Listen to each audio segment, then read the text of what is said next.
Merong iced coffee, coffee jelly, madami iba't ibang uri ng kape na binebenta dito sa Pilipinas, even around the world. But isa lang ang hindi binebenta dito sa Pilipinas, guys. Which is in-order ko siya sa may Russia. Actually sa Russia pa siya in-order. Worth 70,000 US dollars.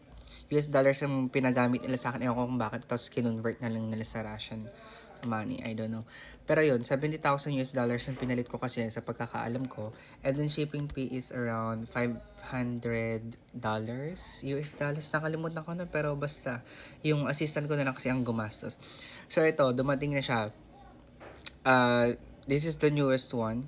Newest one here in the Philippines pero wala pa kasi nagbebenta in ayun, pero sana meron na. So eto, meron akong biniling coffee rice. Coffee rice. So, see it guys.